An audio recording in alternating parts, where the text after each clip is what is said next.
Well, hello there. How are you guys doing? Welcome to Seaopolis. Come on inside.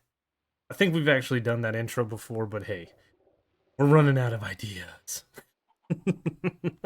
No, no, we absolutely are not. So, last episode, we did get some plastic set up, and I'm recording kind of back to back. I've got 102 sheets. This thing is just going to run for us for a while down here. Mm-hmm. And it's doing the best that it can. It's making latex. That stuff is being then smelted down. It's being crafted up into different things. I did give a few slots here. If this ends up backing up, what we'll have to do is pull the bones out of here. And I actually didn't show this in the last episode because I'm a dummy. With the crafters, what you can do is you can assign slots here. This is the inventory slot. This is what the items that will come in. Notice it is blue and the output is orange. Very similar to all of these different machines that we have over here. We have inputs in the blue and we have outputs going on the orange. So, what you have to do is put at least one of every item in these slots and then block off the slots you don't want to use. And this is because we don't want things coming in here like the acacia logs. We don't want the saplings in here. We want all that stuff to go back to the base. So we used bones because I should never have bones rolling through this pipe. At least not coming this way. Once you do that, you hit this guy right here, R, and then you can pull all of these items out. You can leave them in too. That doesn't really matter. You could leave acacia leaves in here.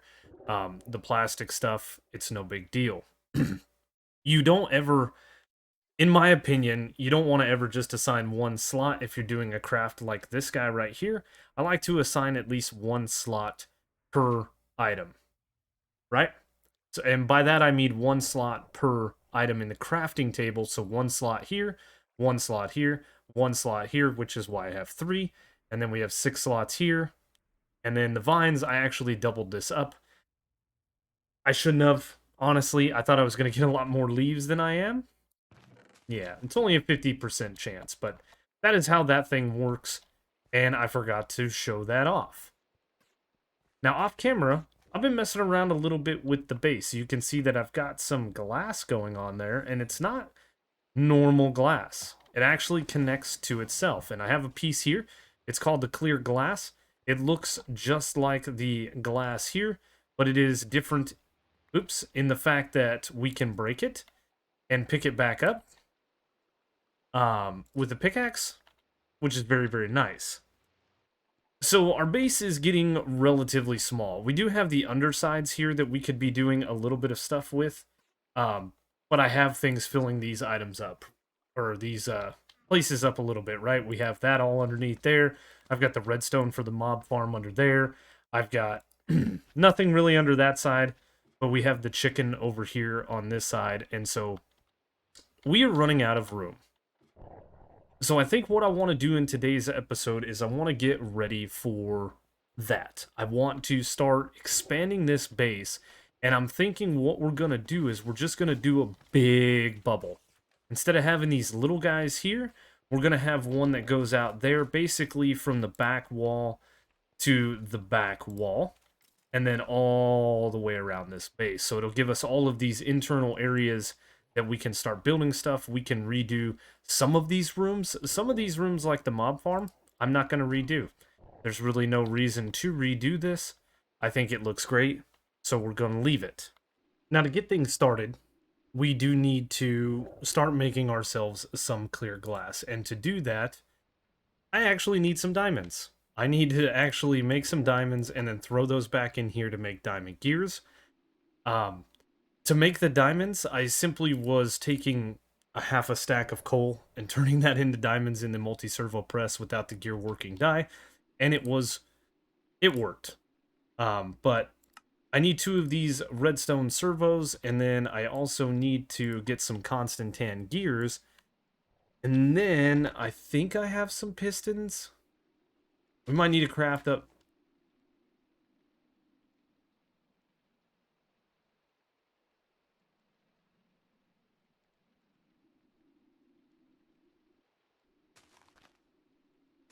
I wasted 4 stacks of coal because I don't look in things. I don't remember what we did. Oh, I'm still getting refamiliarized with Seaopolis here. Oops. But I need I need 2 igneous extruders. I'm also going to need a couple of buckets, which I have.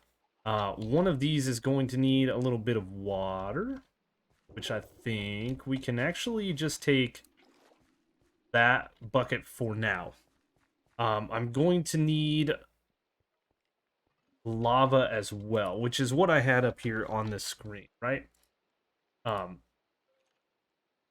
So this makes 25 millibuckets. This stuff makes 100 millibuckets, which is crushed, and then the compressed granite makes more. Crushed granite is simple. It's just hammering granite, and granite can be made in a stoneworking generator or cobblestone generating. That's...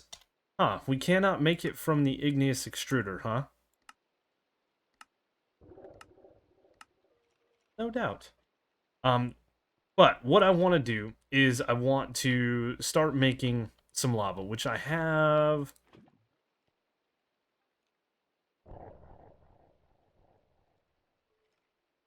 do I need an empty hand? There we go. I have enough lava in here to do what I want to do. So, we're going to get rid of this wooden hopper. We're going to get rid of the crucible, and we are going to take the uranium block. And what I'm thinking we're going to do is we're going to get an igneous extruder set down. We are going to put a lava and water source on either side of it. We are then going to possibly place back in our crucible, and this is going to produce for us a lava, right?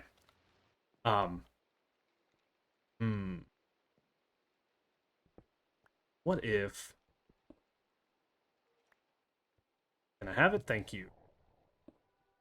We want to set this up in such a way that it doesn't look terrible, and I think we're actually going to get ourselves quite a bit of cobblestone, more than our crucible can handle, and eventually it is going to come to a point where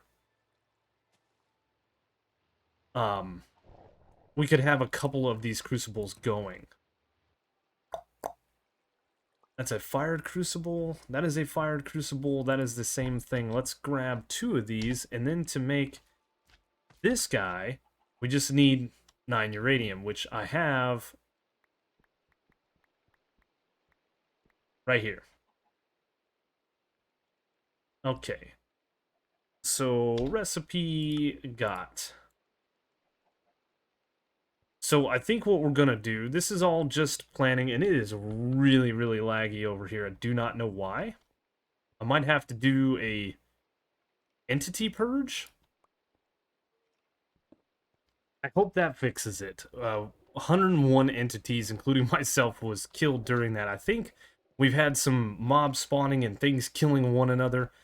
So there's a bunch of stuff floating around and all that stuff. I think that was causing just way too much. It looks like it's doing good. So anyway, what I want to do is set up this guy like this. We're going to have a bucket of lava here. We are going to have a bucket of water over here. And this thing should start producing cobblestone. Now what I should be able to do is get my item pipes out, which are right here. And my wrench, which I seem to lose all the time. Should be able to do this. And that is going to start pulling all of this out into here. From there, we are going to take our jumbo tank here, and we are going to set it up right here. We are then going to take our fluid pipes here and here, and set this guy like so. We need 1 more fluid pipe, which we actually have. Good, good, good. We're going to go here, and we're going to go here. So now what I have set up is I have set up a constant lava flow to my smeltery. This thing will always be full. Eventually, this thing will back up with lava. It will back up with cobblestone and just stop producing. We're gonna have a nice overflow of stuff there. So that is that portion of this taken. We now have an automated fuel source to this smeltery at the moment. I know that every now and then I don't want to use lava and I want to use the molten blaze to smelt things, but that is another problem for future Zap. So future Zap here, for whatever reason, I have lost the remaining of my recording for this episode. And the next episode also is missing a couple of clips like in the middle, which is a really weird thing. I don't know if I accidentally deleted them or if they just disappeared or what. So that's what happens when you get to play in a mod pack that you're thoroughly enjoying and you're just recording. But essentially what I did is I set up the smeltery up here to take sand and turn that into this clear glass, right? We looked at this before. We're going to look at it again because it has been a while since I've done this. We can just smelt from a blast furnace straight sand, or rather, this is snad, so we'd have to use 2 pieces of sand. But we can take regular sand and pump it into the smeltery and turn it into clear glass. This guy right here, any glass can go in here. And so I set up 4 igneous extruders. These things were pumping sand because they're sitting on top of sandstone. I had water essentially in this corner and in this opposite corner, catching both of these with the lava in the middle. And then I set up a bunch of casting basins and turned on the redstone levers so that it was dumping blocks into here. We had all these guys set up here. Still got my lava set up. And then we took this clear glass and we stored it into a drawer, which I don't have anymore. I've used up pretty much all of the glass we made. And I extended the base out quite a bit. So I used the same sphere that was in the center here and that we had over here for the mob farm, as well as over here where we had a bunch of machines. As you can see, a lot of things have happened. And we just connected those spheres up. I had glass running from the outside of this one all the way around in a circular pattern, I should say, over to here. But I didn't like the way that worked out. So I just copied my pattern of the sphere and then connected this sphere to that sphere, so on and so forth. So we have ourselves a very, very large base, looking rather nice in my opinion. We're starting to get things cleaned up as we're progressing through the pack. But the next episode, you're going to see us try to make inferium seeds, and there's a few things where we make some fertilizer. This stuff right here that... yeah, we're missing some clips, so we're going to have to re-record those clips as well. And I do apologize again. This is kind of the first time this has happened. And I looked through all of like the recycle bin and all those things where I could have potentially put these clips, and they're not there. So I don't know what happened, but a lot of work has gone into the base. We're clearing things up. We're progressing through the pack, and if you guys are enjoying this, stay tuned. We're going to have this episode and the next episode with some discombobulation, but after that, we're good. I haven't noticed any other issues with clips, and I'm going to go ahead and get these kind of clips recorded, just explaining what we did, and then we'll roll on with the episode. This one, unfortunately, I don't have any of that, and basically, I just went AFK for a couple of days, honestly. Getting clear glass, and then we spent a bunch of time with the templates from the building gadgets, and we used those to make more builds, and we cut it out, and then we used a bunch of sponge to take the water out of here, and then we lit things up, and I mean we're moving along. We've got ourselves a nice base setup as it is. Anyway, guys, this is going to be a really short episode because of that, so I hope you enjoyed it. And if you did, make sure to hit that like button, Leave a comment, consider subscribing if you're new to the channel. Be sure to check out my other series, Truly Bedrock. That's probably where most of you got your start anyway. And I'm going to go through and probably spend today editing a bunch of videos and getting clips and things like that recorded so that we can, avoid this in the future. So, as I've said before, thank you so much for watching, and I will see you on the next one.